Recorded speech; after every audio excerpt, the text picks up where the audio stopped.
Қайырлы күн, құрметті әріптестер. Батыс Қазақстан облысы өңірлік коммуникациялар қызметінің ақпараттық алаңындағы кезекті баспасөз мәслихатын бастаймыз. Тақырып экономикалық қауіпсіздікті қамтамасыз ету департаменттің 9 айдағы атқарған жұмысы. Ақпаратпен бөлісетін спикер Жандос Садықұлы Кенжебаев, Батыс Қазақстан облысы бойынша экономикалық тергеп-тексеру департаменті басшысының орынбасары. Ендеше Жандос мырза, сөз тізгіні өзіңізде. Рахмет. Сәлеметсіздер ме, құрметті әріптестер, бұқаралық ақпарат құралдарының өкілдері.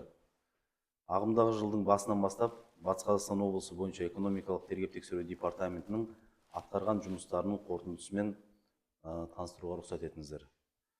Департамент Қазақстан Республикасының қаржылық мониторинг агенттігінің құрылымдық бөлімшесі бола тұра, оның қызметі экономикалық және қаржылық қылмыстардың алдын алуға, оларды анықтап және жолын кесуге, соның ішінде көлеңкелі экономикамен және қылмыстық жолмен алынған кірістерді заңдастыруға қарсы күреске бағытталған. За отчетный период наша работа была направлена на обеспечение экономической безопасности региона, пресечение теневых финансовых потоков и противодействие легализации преступных доходов. Особое внимание уделялось борьбе с финансовыми пирамидами и незаконной предпринимательской деятельностью.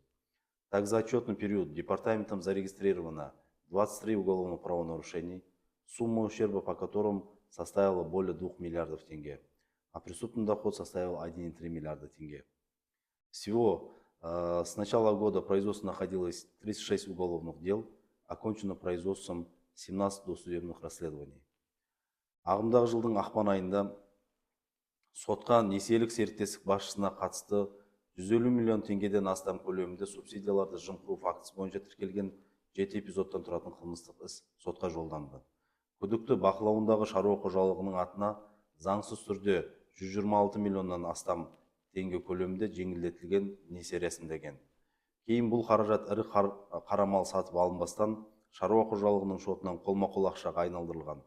Сонымен қатар мал шаруашылығының ақпараттық жүйесі базасына жалған ақпарат енгізу арқылы ол 24 миллион теңге көлемінде субсидияны заңсыз алған.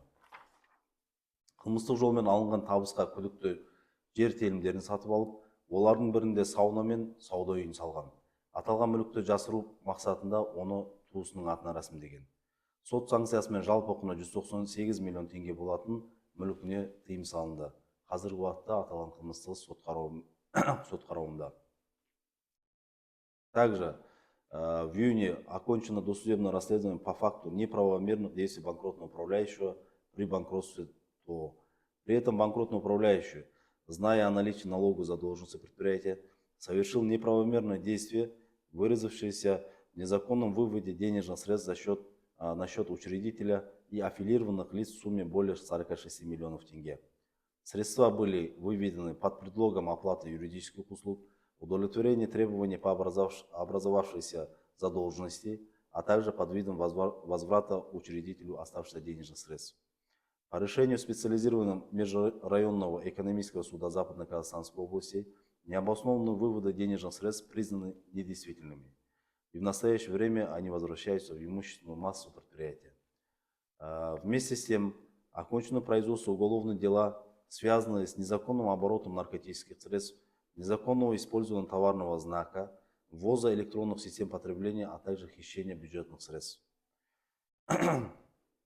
Мысал ретінде, тамыз айында мемлекеттік мекеменің есепшілеріне қатысты аса ірі көлемде бюджет қаражатын жымқыру фактісі бойынша іс сотқа жолданды. Олардың заңсыз әрекеттерінің нәтижесінде мемлекетке 46 миллион теңге көлемінде зиян келтірілген. Департамент қызметкерлері қабылдаған шаралардың нәтижесінде кінәлі тұлғалар анықталып, мемлекетке келтірілген залал толық көлемде өтелді. Қазіргі уақытта іс сот қарауында. Помимо этого, мы также взаимодействуем с другими правоохранительными органами, государственными и иными учреждениями региона для повышения прозрачности и законности экономических процессов. К примеру, в РПП «Атамекен» состоялись ряд встреч по вопросам защиты авторских и смежных прав, товарных знаков и патентов, снижения административных барьеров. Также проведены встречи с предпринимателями по предостережению от использования подставных лиц и других проявлений теневой экономики, а также по проблемным аспектам, возникающим при въезде в пункт пропуска транспортных средств, грузов и товаров.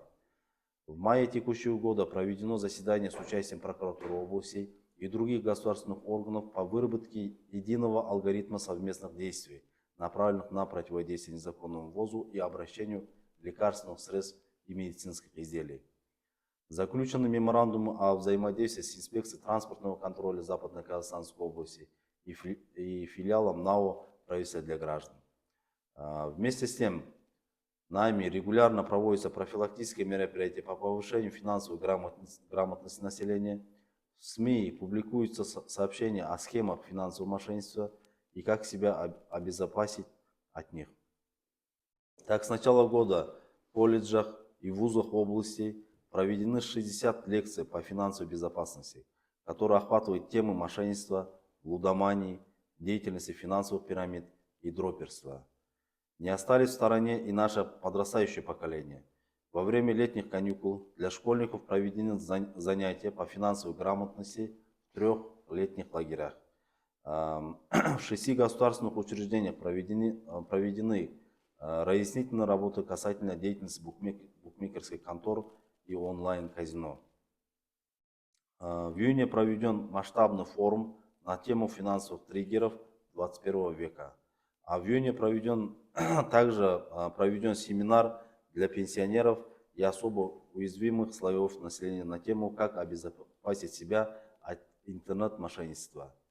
В конце выступления хотелось бы заострить отдельное внимание на проблему защиты граждан от финансовых пирамид. Несмотря на принимаемые меры органами финансового мониторингу, люди все равно продолжают вкладывать свои деньги в сомнительные предприятия. К сожалению, сегодня это одна из частых проблем для нашего общества, последствия которой крайне негативные. Следует помнить, что финансовая пирамида – это преступление, и участие в ней – это безнравственно. Объяснять людям, что если они получат какие-то выигрыши, то они наживаются за счет других, которые в конце концов останутся без денег или имущества. Соңғы 3 жылда департаментпен қаржылық пирамидаларды құру фактісі бойынша 13 қылмыстық іс тіркелді. Жәбірленушілердің саны 1000-нан астам облысымыздың тұрғындарын құрайды. Ал келтірілген залалдың сомасы 1 миллиардтан асады. Оның ішінде 9 іс бойынша айыптау үкімдері шығарылып, қалғандары өндірісте. Сонымен қатар, салымшылардың алынған кірістерді заңдастыру фактілері анықталды. Оның жалпы сомасы 76 миллион теңгеден асады. Бұл ретте департаменттің айыпталушылардың 113 миллион теңгеден асатын мүлкіне тыйым салынып, сот үкімімен тәркіленді.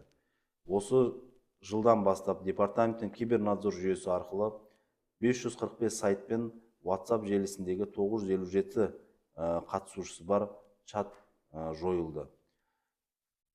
Вместе с тем необходимо отметить, что уголовным законодательством предусмотрена ответственность не только за организацию и руководство финансовых пирамид, но и за их рекламу.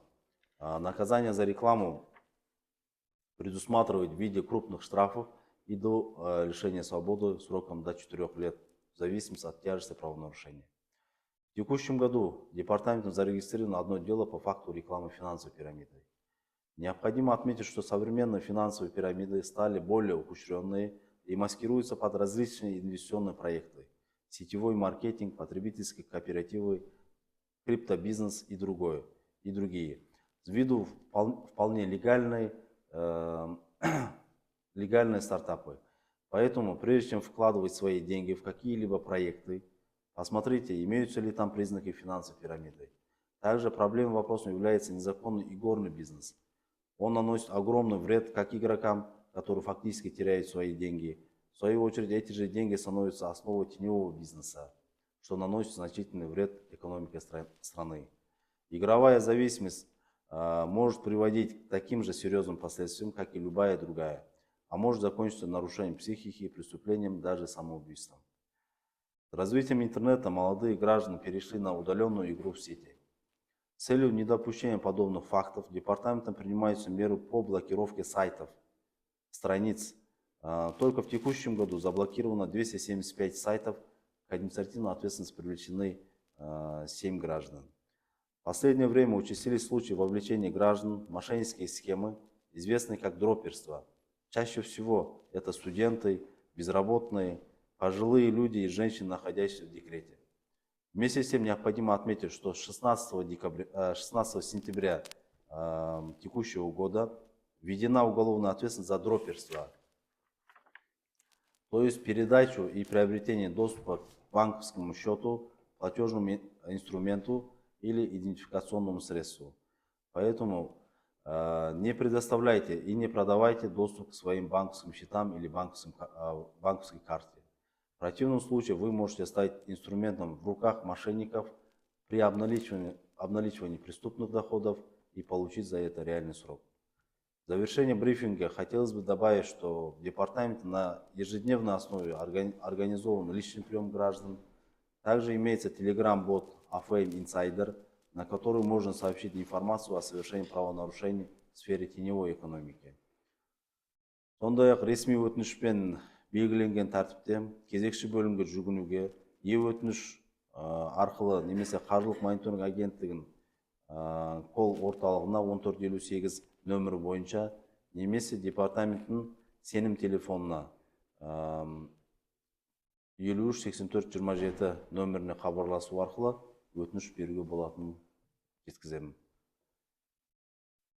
Жандос Садығұлы, алаңымызға келіп ақпаратпен бөліскеніңіз үшін алғыс білдіреміз. Алдағы жұмыстарыңызға сәттілік тілейміз. Осымен брифингіміз аяқталды. Аман, сау болыңыздар.